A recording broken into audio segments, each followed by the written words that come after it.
That's annoying.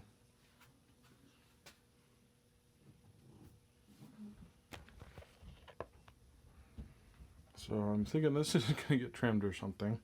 Let's finish getting it all hooked up and then I can decide which way I actually want this pointed. I think it's going to go like this, because that way you're not brushing past it and hitting the hoses on this side. And then I can trim this line and it'll just go straight up to here. And then from there the drain line is going to go from this hole to this hole. And it does say we're going to cut that, so let's get that done. Get that measured out. In fact, you know what? I'm good with saying that that's just how it's going to be. In fact, I have to turn this guy around just to get to the controls here. So let's figure that out real quick. Alright, so I had to get this thing turned around. Turns out that on the back here, you can't quite see that, on the back here is where the water inlets are. That's where my main line, there was a water softener here before. So I'm going to take this down and this down and plug those in on the back side of this. This needs to be sticking out, obviously. And then this actually puts all the hoses to the back, which I actually like. Again, the brine tank will have them on the side here, so it'll just easily go up like this. Sorry. Up like this. So this one, this white one will get trimmed. Okay, so what we're going to do next is out of bag A, the last part in bag A is actually this guy. So I'm going to stick this in with the nut on the inside, gasket on the inside, and then these guys, this guy is going to point towards the wall, towards the back, so that again I can run the hose up like this instead of having it go down and then I risk the hose kinking or pointing it straight up. I risk it running into this white tube here or whatever, so I'm going to find a way to kind of angle it at some angle where it's not going to be kinking the hose, and it's going to it's going to easily just go up to this threaded piece right here. That's where it's connecting into next. So let's do that.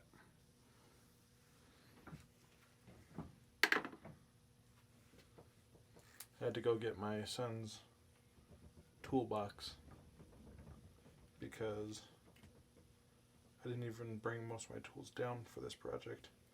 But we're going to have some hose clamps here in a second. So I'm going to have to use some tools. Let's get this lid up.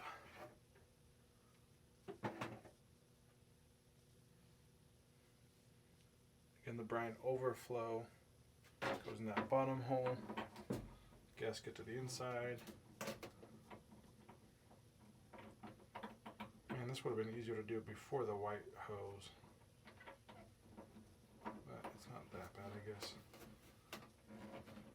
And here I'm actually twisting the elbow side, so I'm not down in there twisting the nut side, I'm twisting the outside angle of that. The gasket seems like it's tight enough.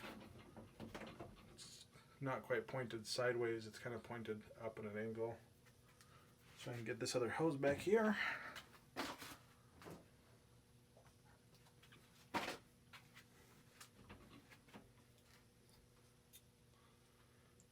Double check the manual here and make sure we're going in the right place.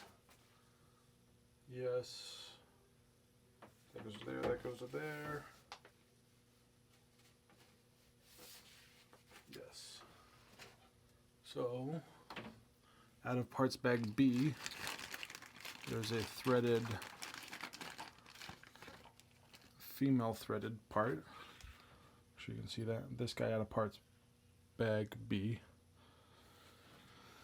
That's going to go on the side that I'll probably end up cutting. So before I put this end on, I need to get one of these hose clamps, slide it on, then go put this on the brine tank side. Get that on there nice and snug, and then I can start to measure. Put that part right there.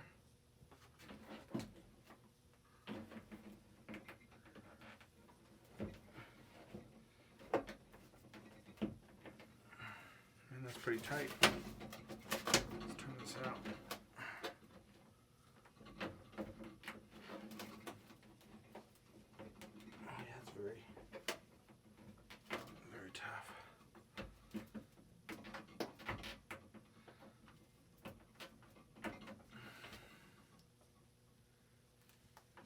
this hose can be better? Doesn't seem like it.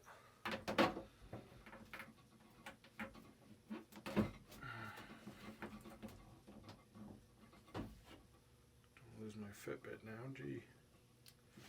This is getting complicated, isn't it?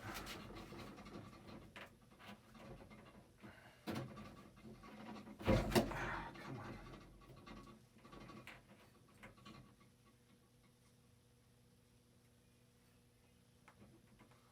Bent back a piece of my fingernail.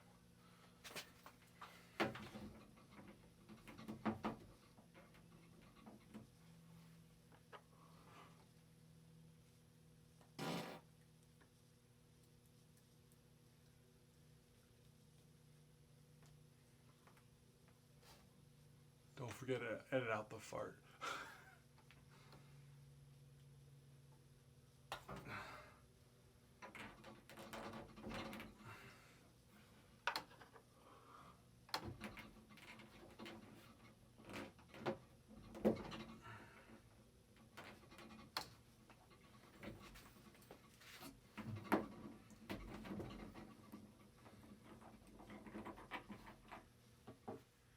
Okay, so forget all of what I just said. Do this first on the brine tank side. And the other thing I did is I took the other side that's going to go into the control valve, and I got it into the hose a little bit, like that, right? And then I'm just going to try and open this thing up because it is very, very tight. It is not going on here.